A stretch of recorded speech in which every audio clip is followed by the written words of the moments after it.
you're launching yourself in about 300 kilos of plastic on a winch and a small rope with a couple hundred horsepower getting straight into the air. What could possibly go wrong? Hello everyone, and welcome to the channel. I'm Emmanuel, I'm an airline pilot, and I used to fly gliders back in the day, and I actually learned to fly on the ASK-21. In today's video, we are going to have a look at the 3 possible emergency scenarios that can happen to you during a winch launch, and those are a rupture of the rope at different altitudes. Today we're going to have a look at what we're going to do, and we are going to demonstrate every single one of them. So we're going to start inside the cockpit over here with our basic setup. So first of all, since we do normally fly based on QFE, we're going to dial the altimeter down to 0. Now from here on we are going to make our measurements. So at an altitude below approximately 50 meters, and always remember the altimeter lags behind, so you're actually higher than the altimeter indicates in a winch launch. So below 50 meters we can do a landing straight ahead.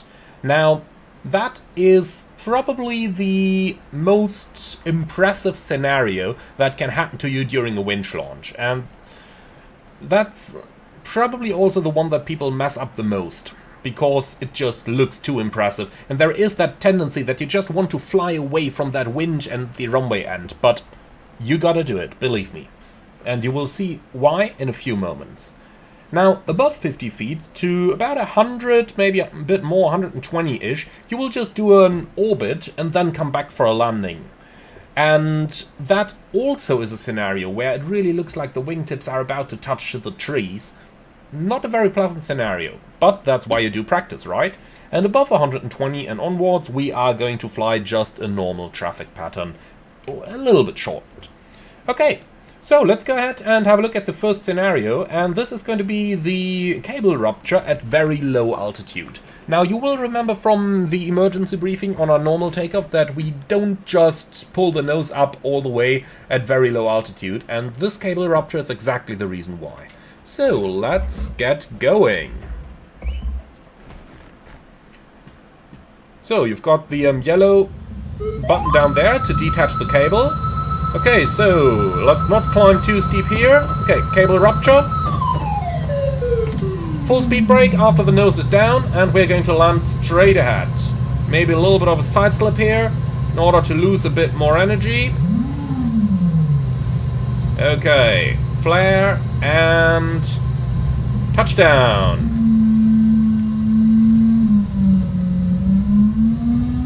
Oh, come on, airplane, stay on the ground. And here we are. So that's what I meant. You do get pretty close to that winch, do you?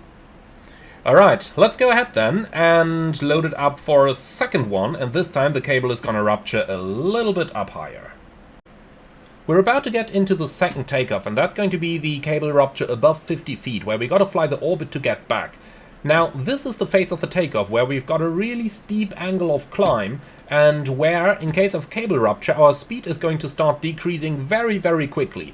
Now, this is the most critical phase over here. If that happens, you've got to unload the wings immediately. Remember basic aerodynamics, the stall speed of the aircraft is directly dependent on the G-loading, and if we reduce the G-loading to 0G, then the stall speed of the aircraft is also 0. Therefore, push the nose over as soon as possible in order to get your, or in order to reduce your stall speed so that you don't enter a stall at this point.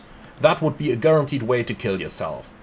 So, also, you might have seen on the first takeoff that I did pull that cable release button a couple times after the cable ruptured. That is so that we get rid of any remains of the rope that may still be attached to the aircraft. You never know where the cable might rupture, so you might be carrying a couple hundred meters of steel cable beneath you, which is definitely not very good. Alright, so takeoff number 2. This time the rupture is going to happen at just above 50 feet. So let's go ahead and take off. Okay, lift off, shallow intermediate climb, and now let's pull it up. Cable rupture, okay, push to unload. Speed is going down, but as you can see, we are not stalling here.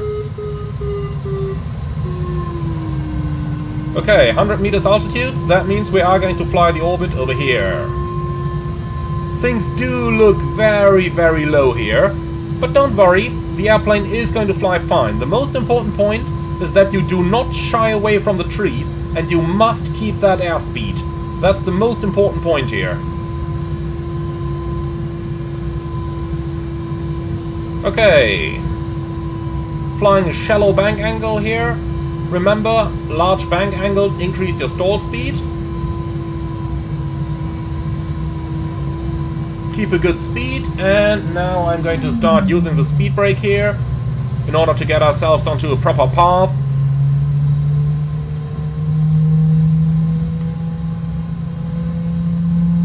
Remember, you must maintain that speed, don't get too slow. And here we go. So, full speed brake.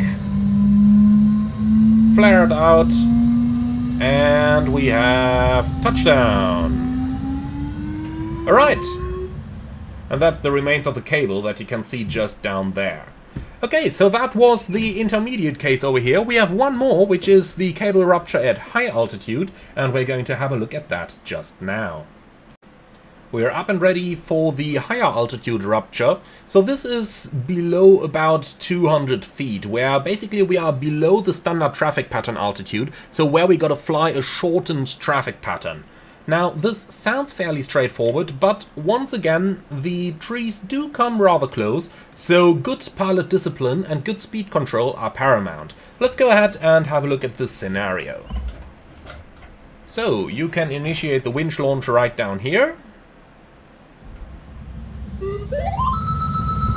And here we go. Shallow intermediate, steeper later, and rupture. Okay, make sure that all remains of the cable are removed.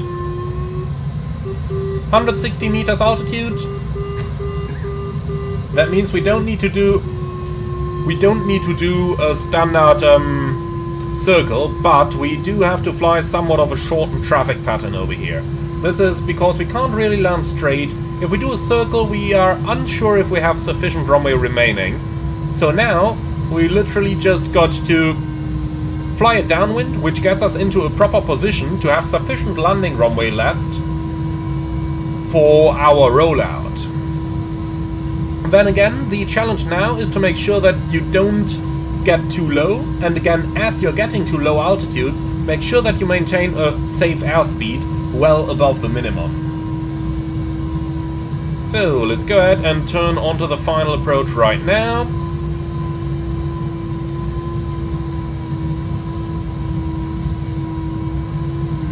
So, a little bit of speed brake over here, but not too much. Always remember, the speed brake also increases your stall speed.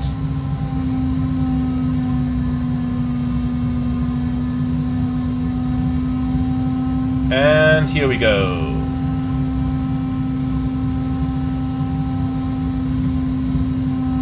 Okay, well established on final approach. Use the speed brake in order to get yourself onto a proper position over here for your landing, to make sure that everything is safe. I'm using full speed brake right now so that we have sufficient runway ahead of us. Flare it and bring it safely down onto that ground. Alright, and that is the 3 cases that can happen to you in case of cable rupture during a winch launch. Anything higher, you just do either standard traffic pattern, or depending on the altitude, you might even be able to resume normal flight and start searching for thermals. Thank you very much for watching, everyone. I sure hope that you enjoyed this one. Give me your feedback in the comments below. Be sure to like, comment and subscribe, and if you really love what I'm doing, I would appreciate a small donation through the Buy Me Coffee link in the video description below.